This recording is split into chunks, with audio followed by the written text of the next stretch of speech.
اعتصمت باللہ الفتاح القابض اعوذ باللہ السمیع العلیم من الشیطان الرجیم بسم اللہ الرحمن الرحیم۔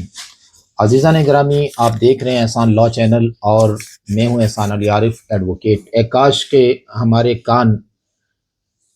اس سے کبھی آشنا نہ ہوتے کہ کشمیر میں ہمارے ہی مسلمان بھائیوں کے خون بہایا جا رہا ہے اور ان کی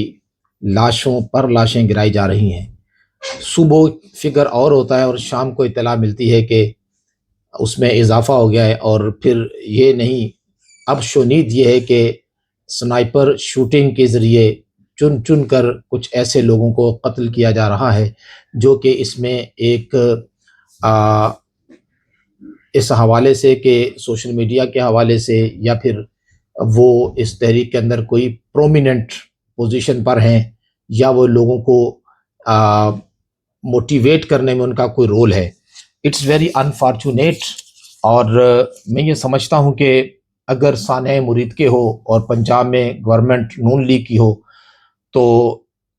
نون لیگ کو اس سے بری ذمہ قرار نہیں دیا جا سکتا، اور یقیناً یہ ذمہ داری پریزنٹ گورنمنٹ پر عائد ہوتی ہے جو اس وقت رولنگ پارٹی ہو، جب اس کے صوبے میں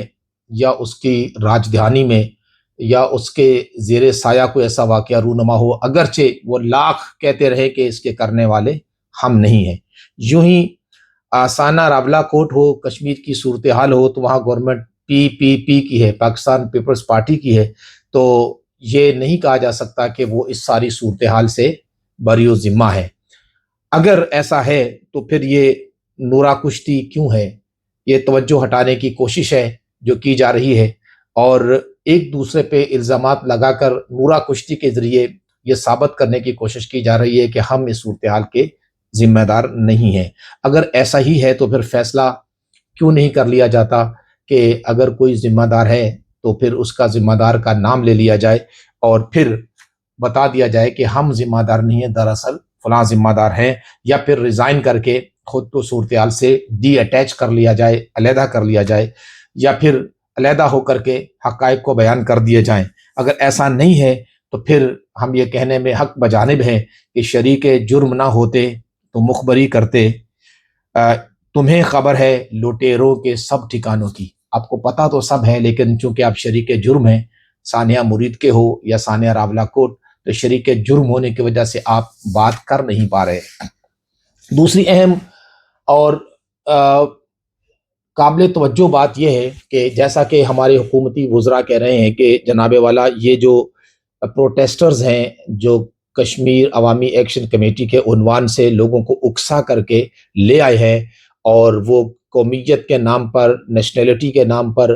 یا لوگوں کے اندر یہ جذبہ ابھار کر کے کہ وہ کشمیری ہیں اور انہیں کشمیر کاز کے لیے اور کشمیریوں کے رائٹس کے لیے کھڑا ہونا چاہیے، یہ انہیں لے آئے ہیں، دراصل یہ بھارتی ایجنٹ ہیں۔ تو یہ سوال اپنی جگہ بہرحال بنے گا کہ اگر یہ بھارتی ایجنٹ تھے تو پھر آپ نے گزشتہ 2 یا 3 مواقع پر ان کے سامنے سرنڈر کر کے ان کے مطالبات کیوں تسلیم کیے؟ اس کا مطلب یہ ہے کہ آپ انہیں سمجھ رہے تھے کہ یہ بھارتی ایجنٹ نہیں ہے، دراصل اپنے رائٹس کے لیے کھڑے ہونے والے لوگ ہیں، تو ان کی اشک شوئی آپ نے کی اور آپ نے ان کی حوصلہ افزائی کی۔ اگر بھارتی ایجنٹ تھے تو پھر آپ نے ایسا کیوں کیا؟ اگر یہ اب بھارتی ایجنٹ ہیں تو پھر آپ نے ان سے گفت و شنید کا سلسلہ شروع کیا تھا، اور کچھ مطالبات آپ نے مان بھی لیے، بلکہ آپ کہتے ہیں کہ اکثر مطالبات تو ہم نے مان لیے، مگر یہ ڈھٹائی ہے ان کی کہ پھر بھی یہ پیچھے ہٹنے کے لیے تیار نہیں ہے۔ جو مطالبات آپ نے مانے اور پھر جو رہ گئے اور جس پہ ڈیڈ لاک ہوا، کیٹاگوریکلی اس کو کیوں بیان نہیں کیا جا رہا کہ this and this are the demands جو پوری کی ہی نہیں جا سکتی، اور پاکستان کا آئین، پاکستان کا قانون اس کی اجازت ہی نہیں دیتا کہ مطالبات مانے جائیں، تو یہ مطالبات اللیگل ہیں، ان لافل ہیں، ان کانسٹیٹیوشنل ہیں، اور یہ انصاف کے مروجہ اصولوں کے خلاف ہیں، نیچرل جسٹس کے خلاف ہیں۔ تو رائے عامہ اس کے لیے آپ ہموار کرتے، اور تاکہ لوگ جو ان کے ساتھ جڑے ہوئے ہیں محبت کی وجہ سے، رائٹس کی وجہ سے، کشمیریت کی وجہ سے، وہ پیچھے ہٹ جاتے اور وہ لوگ تنہا ہو جاتے۔ تو ایک میڈیا وار یا ایک ڈائلاگ کا پروسیس آپ شروع کرتے، ایک میڈیا پروسیس شروع کرتے، لوگوں کو ان سے پیچھے ہٹانے میں کامیاب ہوتے، تو ہم یہ سمجھتے کہ آپ نے بہترین حکمت عملی سے اس کا مقابلہ کیا ہے۔ لیکن انفارچونیٹلی آپ آ کر جتنے مرضی بھاشن دیتے رہیں، لیکن آپ کے ہر عمل سے، آپ کے ہر قدم سے وہ کشمیر کمیٹی جسے آپ دشمن پاکستان انڈیا کی پروکسی کہتے ہیں، ان کی فالوئنگ نہ صرف بڑھ رہی ہے بلکہ ہر گزرتے دن کے ساتھ ان کی حمایت میں ودن دا کشمیر اور آؤٹ آف کشمیر بھی، within Pakistan even then international level پر بھی ان کی حمایت میں اضافہ ہوتا چلا جا رہا ہے اور ان کی حمایت بڑھ رہی ہے۔ اور اگر آپ رائٹ پر ہیں تو پھر آپ کی پالیسی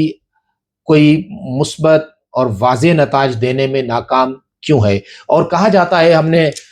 یہ بات اپنے بڑوں اور بزرگوں سے سنی ہے، جو سچا ہوتا ہے وہ دلیل سے بات کرتا ہے، وہ لاجک سے بات کرتا ہے، وہ سنتا ہے بات کو، وہ سہمت ہوتا ہے، اور جو جھوٹا ہوتا ہے وہ لڑنے کے لیے تیار ہوتا ہے، وہ شروع لڑائی سے کرتا ہے اور پھر وہ مارنے پر مرنے پر تل جاتا ہے اور گولیاں چلاتا ہے۔ تو اگر وہ بڑوں کی بات مان لی جائے تو میں یہ سمجھتا ہوں کہ پھر یہ فیصلہ کرنا مشکل نہیں رہتا کہ اس میں غلطی پر کون ہے، اور اس میں آپ سمجھ لیجئے کہ جھوٹ کا ساتھ کون دے رہا ہے اور سچ پر کون ہے اور جھوٹ پر کون ہے۔ تو یہ بات کا فیصلہ کرنا بھی کوئی مشکل نہیں رہتا۔ ہم پاکستانی ہیں اور پاکستانی ہونے کے ناطے ہم پاکستان سے محبت کرتے ہیں، پاکستان کے تمام صوبوں سے، پاکستان کے عوام سے، پاکستان کے اداروں سے، اور ہر وہ چیز جو پاکستان سے جڑی ہو ہمیں محبوب ہے۔ تو کشمیر پاکستان کی شاہ رگ ہے، پاکستان کا حصہ ہے، پاکستان سے ملحق ایک ریاست ہے، تو اس سے محبت ہونا بھی پاکستانیت کی علامت ہے۔ سچا پاکستانی وہی ہوگا جو کشمیر سے پیار کرے گا، کشمیر سے محبت کرے گا، کشمیر کو چاہے گا، اور یقیناً سچا کشمیری بھی پاکستان کے خلاف کبھی نہیں ہو سکتا۔ تو یہ سارے معاملات ایسے ہیں کہ جنہیں دیکھنے کی، جنہیں ریڈریس کرنے کی ضرورت ہے، اور اس پر کلام کیا جانا چاہیے، اسے ڈیبیٹ بنانی چاہیے، اس پر بات کی جانی چاہیے۔ لیکن انفارچونیٹلی ہم یہ دیکھتے ہیں کہ ہمارا مین سٹریم میڈیا اس مسئلے میں بالکل خاموش ہے۔ یہ کیا بات ہے کہ یہ بڑے بڑے جگادری بڑی بڑی باتیں کرتے ہیں، لیکن جب ظلم و زیادتی کے خلاف بات کرنے کی باری آتی ہے تو یہ بھیگی بلی بن کر اپنے بلوں میں گھس جاتے ہیں اور اس پہ کوئی بات نہیں کرتے۔ ثانیہ مرید کے ہو تو میڈیا کا بلیک آؤٹ، اور پھر 26 نومبر ہو تو آلموسٹ بلیک آؤٹ، اور پھر اگر ثانیہ راولا کوٹ ہو تو میڈیا بلیک آؤٹ۔ اس پہ کوئی بات نہیں کی جاتی۔ انٹرنیشنل معاملات میں بڑے بڑے بھاشن دینے والے لوگ بھی لوکل مسائل پر بات کرنے کے لیے تیار ہی نہیں ہوتے۔ اس کی وجہ یہ ہے کہ شاید وہ سمجھتے ہیں کہ ان کی جانوں کو یا ان کی عزتوں کو خطرات لاحق ہیں۔ اگر ایسا ہے بھی تو بھی جو میڈیا ہوتا ہے یہ کچھ ذمہ داریوں کا تقاضا کرتا ہے۔ اگر آپ کو ایسا ہی ڈر ہے تو پھر آپ میڈیا کے فیلڈ چھوڑ کر کوئی چھولے کی ریڑھی لگا لیں، کوئی اور کام کر لیں۔ تو اگر آپ اتنے ہی ڈرپوک ہیں تو پھر آپ کو کم سے کم صحافی کہلانے کا کوئی حق نہیں ہے۔ پھر آپ کو سینئر صحافی، فلاں صحافی کہہ کر خود کو، صحافت کو بدنام نہیں کرنا چاہیے۔ میں سمجھتا ہوں کہ پھر آپ کو یہ جو جرنلزم ہے پھر اس کی ساکھ کو آپ کو خراب نہیں کرنا چاہیے۔ بدقسمتی سے ایسا ہو رہا ہے، اور حالات جو ہے وہ تھوڑا سا اگر اس کا تجزیہ کریں اور ہم اپنی رائے سے، ناقص رائے سے اس بات کو سمجھنے کی کوشش کریں تو شاید کچھ چیزیں ایسی ہوتی ہیں جو ہو رہی ہوتی ہیں ہمیں نظر نہیں آتی، یا جو بظاہر ہو رہا ہوتا ہے پس پردہ کچھ عزائم اور ہوتے ہیں۔ ممکن ہے کہ یہ جو کمیٹی ہے ان کے بھی عزائم کچھ اور ہوں اور وہ بظاہر کشمیر کاز کی بات کر رہی ہوں، اور یہ بھی ممکن ہے کہ جو حکومت ہے یا اسٹیبلشمنٹ ہے ان کے ارادے بھی کچھ اور ہوں، اور بظاہر وہ ایک ایسا کام کر رہے ہیں کہ جو ان کی اپنی ساکھ، ان کی اپنی عزت، ان کے اپنے وقار اور ان کی معاشرے میں اپنی جو ریسپیکٹ ہے اور ڈگنیٹی ہے اس کو لوور کر رہا ہے، کم کر رہا ہے، ڈیمینش کر رہا ہے، اسے ختم کر رہا ہے۔ تو ایسا غیر مقبول کام وہ آخر کیوں کر رہے ہیں؟ یہ بات بھی بہرحال سوچنے کی ہے۔ اب حال ہی میں انڈیا میں ایک ایکسیڈنٹل پارٹی وجود میں آئی جس کا نام انہوں نے کاکروچ پارٹی رکھا۔ لوگ جتھوں کی شکل میں اور ہجوم در ہجوم ان کے ساتھ جڑے، ان کی ایک پاور بنی۔ سوشل میڈیا پہ انہوں نے ایک طوفان کھڑا کیا اور لگا کہ بہت بڑی پاور ہے، اور پھر انہوں نے ایک اسٹوڈنٹس کے ساتھ جو ظلم و زیادتی اس کے حوالے سے پروٹیسٹ لانچ کیا، اس پر حکومت نے گولیاں چلائیں، اور باوجود کہ اس کے کہ جو انڈیا کی گورنمنٹ کو رن کرنے والا بندہ ہے وہ عقل سے پیدل ہے، وہ گائے کا مود پینے والا بندہ ہے، اس کے اندر فہم و فراست نہیں ہے، وہ جاہل قسم کا آدمی ہے، لیکن پھر بھی اس نے اس سے آگے نہیں بڑھا کہ اس نے صرف عوام پر اور اس پر چارج کیا، لاٹھی چارج کیا، اور پھر اس نے اپنے وزیر تعلیم کو استعفیٰ دینے پر مجبور کیا، جو ان کا ایجوکیشن منسٹر، اس نے ریزائن کیا اور معاملات کنٹرول میں آ گئے۔ تو باوجود اس کا مطلب یہ ہے کہ کوئی کتنا ہی احمق اور بے وقوف کیوں نہ ہو، جب ملکی حالات کی بات ہوتی ہے تو وہاں وہ اتنی حماقت نہیں کرتا، اور وہاں پر وہ جو صائب رائے ہوتے ہیں اسے قبول کر کے وہ پھر اس پہ اسٹیپ فارورڈ کرتا ہے۔ تو اگر دیکھا جائے اور سمجھا جائے تو آخر یہ بات یہاں کیوں نہیں ہو سکتی، اور یہاں پر ہم تھوڑا سا قدم پیچھے کر کے حالات کو کنٹرول کیوں نہیں کر سکتے؟ اس سے ہماری کوئی عزت اور وقار کا کوئی مسئلہ نہیں ہے، یہ انٹرنیشنل ہمارے دشمن نہیں ہے، دشمنوں کے سامنے ناک نیچی کرنا ایک معیوب عمل ہوتا ہے، لیکن اپنوں کے سامنے دو قدم پیچھے ہونا اور اپنوں کے سامنے جو ہے نا ان کو ریسپیکٹ دینا، یہ کوئی بے عزتی کی بات نہیں ہے۔ اور ایک اور بات جس کی ہم توجہ دلانا چاہیں گے کہ اگر ثانیہ مریدکے میں جو لبیک قیادت ہے یا جو بچی کچی قیادت ہے وہ کھڑی رہتی، جم کے کھڑی رہتی، تو ان کے ساتھ عوام اور کارکنان جڑتے، تو وہاں پر ایک اسی وقت اس کا محاسبہ ہو جاتا اس عمل کا کہ جو لوگوں کی لاشیں گرائی گئیں۔ مگر انفارچونیٹلی کہ نہ صرف یہ ہے کہ ان کی بچی کچی قیادت روپوش ہو گئی، اور بلکہ انہوں نے کارکنان کو بھی روپوش ہونے پہ مجبور کیا، اور انہوں نے اس پر کوئی صدائے احتجاج بھی مؤثر انداز میں بلند نہیں کی، ایون دین کہ اپنے شہداء کا ایک اتھینٹک ڈیٹا بھی ریلیز نہیں کیا، ایون دین کہ اپنے زخمی اور مسنگ پرسن کا اتھینٹک ڈیٹا بھی ریلیز نہیں کیا، کوئی وائٹ پیپر بھی جاری نہیں کیا، اور کس کے بارے میں حقائق نامہ بھی شائع نہیں کیا۔ یہ ظلم اگر لبیک نے خود اپنے ساتھ نہ کیا ہوتا، عوام کے ساتھ نہ کیا ہوتا، اور یہ ظلم و زیادتی خود انہوں نے نہ کی ہوتی اپنے ساتھ، تو شاید ثانیہ راولاکوٹ بھی رونما نہ ہوتا۔ جب ایک جگہ پر کوئی ریزسٹنس نہیں ہوتی، کوئی مزاحمت نہیں ہوتی، اور آپ بڑے سے بڑے ظلم کو سہ کر پی کر خاموشی اختیار کر لیتے ہیں، تو پھر ظالم جو ہوتا ہے وہ ظلم کرنے کے لیے اس کو پھر کوئی رکاوٹ ہی اس کے سامنے نہیں رہتی، اور پھر وہ دوبارہ سے وہی ظلم کرنے کے لیے اور اس سے بڑا ظلم کرنے کے لیے بھی وہ خود ہچکچاتا نہیں ہے، اور اسے کوئی اس کا پھر مسئلہ نہیں ہوتا۔ تو یہ بڑی انفارچونیٹ ہے کہ ہمارے ملک میں عملاً جمہوریت، ڈیموکریسی کاغذوں میں رہ گئی ہے، عملاً نہیں ہے، عملاً گویا کہ لگتا ہے کہ ڈکٹیٹرشپ ہے۔ اسی طرح جو فنڈامنٹل رائٹس ہیں وہ بھی ایسا لگتا ہے کہ صرف بظاہر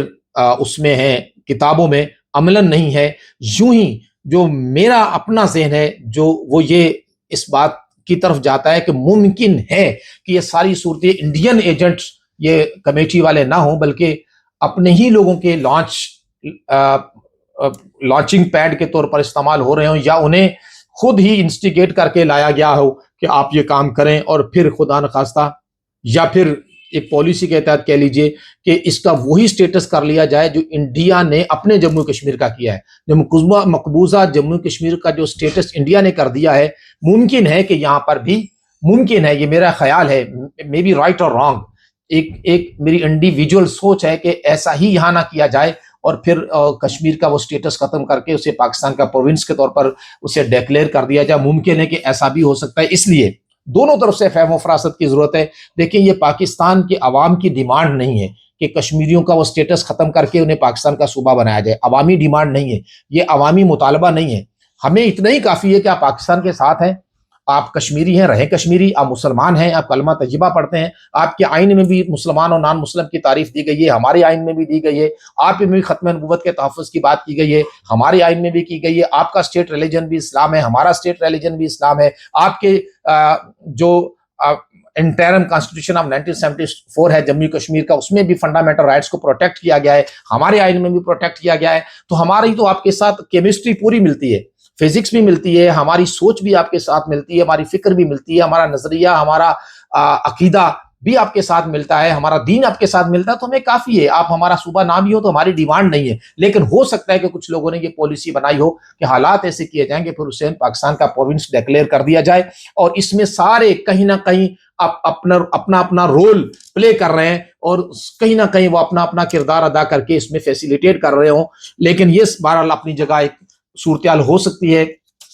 عزیزان گرامی، بحیثیت مسلمان، بحیثیت پاکستانی، بحیثیت لا نوئنگ سٹیزن، اور بحیثیت ایک درد مند پاکستانی، ہمارا خیال یہ ہے کہ ہمیں اس بات پر بات کرنی چاہیے، اور قطع نظر اس بات کے، دیکھیں ہمارے لیے کچھ بہت ساری لیمیٹیشنز ہیں، ہم نہ تو اپنی اداروں کے خلاف بات کر سکتے ہیں، یہ بھی ہماری غیرت گوارا نہیں کرتی، اور نہ ہی اپنے اداروں کے غلط کام کو سپورٹ کر سکتے ہیں، یہ بھی ہماری غیرت گوارا نہیں کرتی، کیونکہ ایک سچا مسلمان، سچا پاکستانی وہ ہوتا ہے جو احقاق حق اور ابطال باطل کرے، جہاں حق بات ہو اس کی حمایت کرے، اور جہاں باطل ہو تو اس کو رد کرے۔ تو بہرحال اس ساری سیناریوں میں ہمیں گورنمنٹ آف پاکستان کا رویہ جو ہے وہ بہرحال ہمیں سچائی پہ مبنی نظر نہیں آتا، اور بظاہر ایسا لگتا ہے کہ ان غریب کشمیری مسلمانوں کی جو احتجاج کے ڈیمانڈز ہیں وہ بہرحال نہ تو انکانسٹیٹیوشنل ہیں، نہ وہ بیونڈ دا سرکمسٹانسز ہیں، ان میں کچھ نہ کچھ سچائی ہے، اگر ہے تو ہمیں اس کو اس انداز میں لینا چاہیے۔ ہمارے ہی اپنے اندر سے کچھ لوگوں کو کی آواز اٹھنی چاہیے، کوئی صاحب فہم و فراست لوگوں کو آگے آنا چاہیے اور آ کر بات چیت کو پھر سے آغاز کرنا چاہیے۔ دیکھیے جنگیں بھی ہوتی ہیں تو بہرحال اس کا فیصلہ ٹیبل پر ہوتا ہے، تو اس کا فیصلہ ہمیں کتنے لوگوں کو قتل کر کے، اور میں نے سنا ہے کہ وہاں پی ایچ ڈی نوجوان شہید ہوئے ہیں اور وہاں پر پڑھے لکھے نوجوان شہید ہوئے ہیں، تو یہ پاکستان کا اثاثہ ہیں، یہ پاکستان کی جو ہے وہ ایک ایسٹ ہیں، تو انہیں اس طرح ملیا میٹ نہیں کیا جانا چاہیے۔ آپ بھی غور فرمائیں اور اس معاملے کو ریزالو کرنے کی کوشش کریں۔ امید ہے کہ درد مندانہ اپیل ہے، اس پہ آپ غور فرمائیں گے۔ آخر میں گفتگو یہ اتنی درد مندانہ ہے اور اتنی دردناک ہے کہ دل کرتا ہے کہ اس میں زیادہ زیادہ بول کر اور ہاتھ جوڑ کر انہیں کہا جائے کہ اللہ کا واسطہ بس کر دیں، نہ کریں۔ ثانیہ مرید کے ثانیہ راولہ کوٹ کشمیر قتل و غارت گری، اپنے لوگوں میں گولیاں چلانا آپ کو قطعاً سوٹ نہیں کرتا۔ دیکھیں ابھی آپ ایک حفاظت حصار میں ہوں گے، آپ ایک مطلب آپ کا ایک ڈیکرم ہے کہ جناب آپ کو کچھ نہیں کہا جا سکتا، لیکن ایک نہ وقت ایسا آتا ہے کہ کرسی سے جب آپ اترتے ہیں تو پھر آپ کو بہرحال جو ہے نا وہ اس وقت معاملات کو دیکھنا چاہیے کہ اس وقت آپ کی پوزیشن کیا ہوگی۔ میں اس میں آپ کو اس حوالے سے کہنا چاہوں گا کہ آپ ایسے کام کریں کہ لوگ خیر کے ساتھ آپ کو یاد رکھیں، شر کے ساتھ یاد نہ رکھیں، اتنا ہی کافی ہوتی ہے۔ دنیا میں ہم جو کام کرتے ہیں نا، وہ ہماری پروفیشنل ڈیوٹی ہو یا ہمارے ادروائز کام ہو، تو بزرگ کہتے ہیں کہ آپ پیسہ نہیں کماتے، آپ عزت کماتے ہیں۔ آپ عزت کما رہے ہیں تو آپ صحیح کام کر رہے ہیں، اگر آپ عزت نہیں کما رہے، ذلت کما رہے ہیں، تو پھر آپ کے پاس بہت اربوں ڈالر بھی ہوں تو بہرحال آپ کی کوئی پھر پوزیشن نہیں ہوگی۔ میں نے الفاظ پہ بات ختم کرتا ہوں۔ میرا نصیب ہوئی تلخیاں زمانے کی، کسی نے خوب سزا دی ہے مسکرانے کی، میرے خدا مجھے تاریخ کا حوصلہ ہو عطا، ضرورت آن پڑی کشتیاں جلانے کی، میں دیکھتا ہوں ہر سمت پنچھیوں کا ہجوم، الہی خیر ہو سیاد کے گھرانے کی، قدم قدم پر صلیبوں کے جال پھیلا دو، کہ سرکشی کو تو عادت ہے سر اٹھانے کی، ہزار ہاتھ کی ریبا تک آ گئے اظہر، ابھی تو بات چلی بھی نہ تھی زمانے کی۔ اللہ تعالیٰ آپ کے جان و مال کا تحفظ فرمائے۔ اللہ کرے کہ اس صورتحال میں ہمیں دوبارہ گفتگو کرنے کی نوبت پیش نہ آئے۔ اللہ تعالیٰ آپ کو حامی ناصر ہو۔ اللہ حافظ۔